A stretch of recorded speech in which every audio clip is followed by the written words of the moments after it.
Class 12 UP board के प्यारे विद्यार्थियों, स्वागत है आप सभी का शिवम लेक्चरर में। बायोलॉजी यानी जीव विज्ञान का पेपर है जो यूपी बोर्ड एग्जाम 2026 के लिए सबसे ज़्यादा इंपॉर्टेंट है। तो मेरे प्यारे बच्चों, आप लोग वीडियो को पूरा अंत तक देखिएगा। यदि आप वीडियो को अंत तक देखते हैं तो आप 70 में 65 प्लस अंक जरूर लेकर आओगे।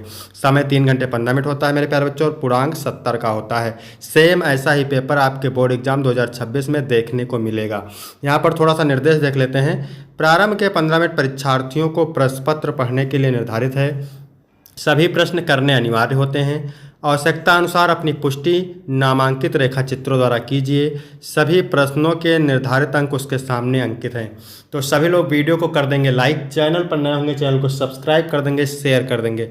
चलिए वीडियो को शुरू करते हैं। सबसे पहले प्रश्न नंबर 1 है, सही विकल्प चुनकर अपनी उत्तर पुस्तिका में लिखिए।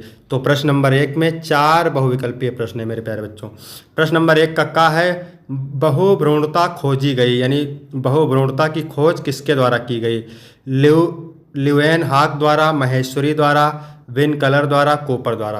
तो बहुभ्रूणता खोजी गई मेरे प्यारे बच्चों ल्यूएनहॉक द्वारा। पहला ऑप्शन करेक्ट हो जाएगा। इसके बाद मेरे प्यारे बच्चों प्रश्न नंबर 1 का है, आरएनए अणु में थायमीन विस्थापित होता है गवानिन द्वारा, यूरेसिल द्वारा, साइटोसिन द्वारा, एडेनिन द्वारा। तो आरएनए अणु में थायमीन विस्थापित होता है यूरेसिल द्वारा। दूसरा ऑप्शन राइट हो जाएगा। भारतीय भ्रूण विज्ञान के जनक कौन है? Sir Jagadish Chandra Bose, professor Panchanan Maheshwari, doctor Hargobind Khorana, doctor Birbal Sahni. तो भारतीय भ्रूण विज्ञान के जनक है मेरे प्यारे बच्चों प्रोफेसर पंचानन माहेश्वरी, प्रोफेसर पंचानन माहेश्वरी। यदि आपका इसको पीडीएफ चाहिए तो डिस्क्रिप्शन में टेलीग्राम की लिंक मिल जाएगी, वहाँ से टेलीग्राम ज्वाइन करेंगे, आपको पीडीएफ मिल जाएगी। इसके बाद प्रश्न नंबर 1 का घ है मेरे प्यारे बच्चों, जेनेटिक इंजीनियरिंग का उपयोग होता है चिकित्सा में, कृषि क्षेत्र में, इन दोनों में, या इनमें से किसी में नहीं? तो जेनेटिक इंजीनियरिंग का उपयोग होता है चिकित्सा में और कृषि क्षेत्र में। तो आपका इन दोनों में सही हो जाएगा, यानी तीसरा ऑप्शन राइट हो जाएगा। इसके बाद मेरे प्यारे बच्चों हम बात करेंगे अतिलघु उत्तरीय प्रश्न की। ठीक है, अतिलघु उत्तरीय प्रश्न की, ये 1 नंबर का होता है। प्रश्न नंबर 2 का है, प्रतिरक्षा क्या है? मोस्ट इंपॉर्टेंट है, वेरी वेरी इंपॉर्टेंट है, इसको जरूर तैयार करिएगा। प्रतिरक्षा शरीर की वह क्षमता है जिसमें उसकी प्रणाली संक्रमण, बीमारियों और कैंसर जैसी अन्य अस्वस्थ कोशिकाओं से लड़ने और उन्हें शरीर से बाहर निकालने में सक्षम होती है। यानी प्रतिरक्षा शरीर की वह क्षमता है जिसमें उसकी प्रणाली संक्रमण, बीमारियों और कैंसर जैसी अन्य अस्वस्थ कोशिकाओं से लड़ने और उन्हें शरीर से बाहर निकालने की में सक्षम होती है। इसके बाद ख नंबर है, मोस्ट इंपॉर्टेंट है मेरे प्यारे बच्चों, अपरा के कार्य लिखिए। अपरा को कहते हैं प्लेसेंटा। माँ और भ्रूण के बीच एक महत्वपूर्ण ऊतक है। प्लेसेंटा माँ और भ्रूण के बीच एक महत्वपूर्ण ऊतक है जो भ्रूण को पोषण, ऑक्सीजन और एंटीबॉडी प्रदान करता है, जबकि अपशिष्ट पदार्थों को हटाता है और गर्भावस्था को बनाए रखने वाले हार्मोन्स को स्त्राव करता है। इसके बाद प्रश्न नंबर ग है, उस एंजाइम का नाम लिखिए जो डीएनए अणु को खंडों में तोड़ देता है। तो कौन सा एंजाइम है? प्रतिबंधन एंडोन्यूक्लियज। प्रतिबंधन एंडोन्यूक्लियज एंजाइम डीएनए को खंडों में तोड़ देता है मेरे बच्चों। ठीक है, मोस्ट इंपॉर्टेंट है। घ नंबर है, मानव में किन्हीं 2 लिंग संलग्न रोगों के नाम लिखिए। तो पहला क्या है मेरे पास बच्चों? वर्णांधता, इसको कहते हैं कलर ब्लाइंडनेस। क्या है? वर्णांधता, इसको कहते हैं कलर ब्लाइंडनेस। दूसरा है हीमोफीलिया। ठीक है, हीमोफीलिया। इसके बाद अगला है, दोहरा निषेचन को परिभाषित कीजिए। आवृतबीजी पौधों में परागकण की जनन कोशिका से बने नर युग्मकों में से एक अंड कोशिका यानी मादा युग्मक से तथा दूसरा नर युग्मक द्वितीयक केंद्रक से संगलित होता है। इन दोनों क्रियाओं यानी निषेचन प्लस त्रिसंलयन को सम्मिलित रूप से दोहरा निषेचन कहते हैं। इसके बाद मेरे प्यारे बच्चों है लघु उत्तरीय प्रश्न फर्स्ट। ठीक है, इस का है ये, प्रत्येक उत्तर के लिए आपको 2 अंक मिलेंगे। अंडाणु जनन से आप क्या समझते हैं? मोस्ट इंपॉर्टेंट, अंडाणु जनन यहाँ पे रहेगा। अंडाणु जनन अंडाशय की द्विगुणित अंड मात्र कोशिकाओं से अर्धसूत्री विभाजन द्वारा आगुणित अंड का निर्माण अंड जनन कहलाता है। ठीक है, अंड जनन का प्रारंभ गर्भावस्था में ही हो जाता है, लेकिन यह प्रक्रिया किशोरावस्था तक निलंबित अवस्था में रहती है। इसके बाद अगला है, मॉर्फिन क्या है? या किस पौधे से प्राप्त होती है? तो मॉर्फिन एक शक्तिशाली दर्द निवारक औषधि है, या अफीम के पौधे से प्राप्त होती है। इसके बाद अगला क्वेश्चन है डाउन सिंड्रोम क्या है?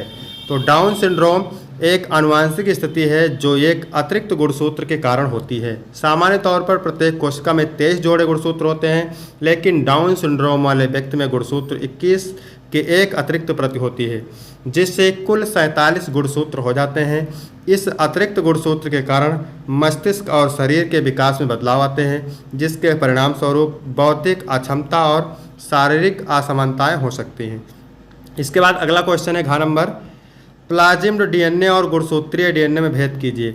तो प्लाज्मिड डीएनए जीवाणु कोशिकाओं में पाए जाने वाले छोटे गोलाकार अतिरिक्त गुणसूत्रीय डीएनए अणु होते हैं, जो एंटीबायोटिक प्रतिरोध जैसे अतिरिक्त जीन ले लेते हैं और मुख्य डीएनए से स्वतंत्र रूप से प्रतिकृत रेप्लिकेट करते हैं। जबकि गुणसूत्रीय डीएनए कोशिका का मुख्य डीएनए होता है, जो बड़ा, वृत्ताकार या रैखिक होता है और कोशिका के जीवित रहने के लिए आवश्यक सभी आनुवंशिक जानकारी धारण करता है। इसके बाद है टर्नर सिंड्रोम क्या है? तो टर्नर सिंड्रोम एक आनुवंशिक स्थिति है जो केवल महिलाओं को प्रभावित करती है, जहां एक X गुणसूत्र का हिस्सा या पूरा हिस्सा गायब हो जाता है, जिससे कम कद, अंडाशय का विकास न होना और हृदय संबंधी समस्याएं उत्पन्न होती हैं। इसके बाद है लघु उत्तरीय प्रश्न सेकंड। ठीक है, तो इस उत्तर के लिए आपको प्रत्येक उत्तर के लिए 3 अंक मिलेगा। 4 का क नंबर है, क्लाइनफेल्टर सिंड्रोम किसे कहते हैं या कैसे बनते हैं? ऐसे मनुष्यों जिनमें यह उपस्थित होता है के लक्षण लिखिए। मेरे प्यारे बच्चों 3 अंक का है, वेरी वेरी मोस्ट इंपॉर्टेंट है, आप इसको तैयार करेंगे। मानव जीनोम प्रोजेक्ट पर टिप्पणी लिखिए, ये भी 3 अंक का है। जैव उर्वरक क्या है? कृषि में इनका क्या महत्व है? Most important, very very important है मेरे प्यारे बच्चों। इसके बाद अगला क्वेश्चन है, क्या कह रहा है? मलेरिया परजीवी के जीवन चक्र का स्वच्छ एवं नामांकित चित्र बनाइए, वर्णन की आवश्यकता नहीं है, 3 अंक का है। 5 का है, बायोरिएक्टर का संक्षिप्त वर्णन कीजिए, भी 3 अंक का है, मोस्ट इंपॉर्टेंट है मेरे प्यारे बच्चों। चिकित्सकीय गर्भ समापन पर संक्षिप्त टिप्पणी लिखिए, 3 अंक का है। इसके बाद है अगला, डीएनए अंगुली छापी पर संक्षिप्त टिप्पणी लिखिए, ये भी 3 अंक का है, वेरी वेरी इंपॉर्टेंट है। प्रतिबंधन एंजाइम पर टिप्पणी लिखिए, मोस्ट इंपॉर्टेंट है। 6 का है, खाद्य श्रृंखला का सचित्र वर्णन कीजिए, मोस्ट इंपॉर्टेंट मेरे प्यारे बच्चों, वेरी वेरी मोस्ट इंपॉर्टेंट। ठीक है, ख नंबर है, जैव प्रौद्योगिकी का मानव स्वास्थ्य के क्षेत्र में अनुप्रयोग लिखिए, 3 अंक का है। इसके बाद अगला क्वेश्चन है, परभक्षी पर टिप्पणी लिखिए, 3 अंक का है, परभक्षी पर टिप्पणी लिखिए। फिर है अगला, प्लाज्मिड क्या है? PBR 322 पर टिप्पणी लिखिए, मोस्ट इंपॉर्टेंट। इसके बाद है मेरे प्यारे बच्चों दीर्घ उत्तरीय प्रश्न। ठीक है, तो इस दीर्घ उत्तरीय प्रश्न के लिए प्रत्येक उत्तर के लिए आपको 5 अंक मिलेंगे। 7वां है, मनुष्य के नर जनन तंत्र का सचित्र वर्णन कीजिए। हर साल बोर्ड एग्जाम में पूछा जाता है, हर साल, तो इसको आप तैयार करेंगे। अथवा जैव विविधता क्या है? इसके संरक्षण पर एक टिप्पणी लिखिए, 5 अंक का है, अथवा करके 2 दिया है, आपको 1 करना रहता है मेरे प्यारे बच्चों। फिर अगला 8 नंबर है, मानव कल्याण में सूक्ष्म जीवों की भूमिका पर एक निबंध लिखिए, ये भी कितने अंक का है? 5 नंबर का। अथवा पर परागण क्या है? इसके लाभों एवं हानियों का वर्णन कीजिए, ये भी कितने अंक का है? 5 नंबर का। इसके बाद अगला क्वेश्चन है 9 नंबर, एल्कोहल ड्रग के सेवन से होने वाले हानिकारक प्रभावों का वर्णन कीजिए तथा इससे बचने के उपायों को लिखिए, कितने अंक का? 5 अंक का। अथवा जैव विविधता क्या है? जैव विविधता के संरक्षण की क्या क्या नीतियाँ अपनाई जाती हैं। ठीक है, तो यहाँ तक मेरे प्यारे बच्चों वीडियो कंप्लीट होता है। वीडियो कैसा लगा? वीडियो अच्छा लगा तो वीडियो को लाइक करेंगे, चैनल को सब्सक्राइब करेंगे, शेयर करेंगे। फिर मिलते हैं आपको अगली वीडियो में, तब तक के लिए जय हिंद, जय भारत।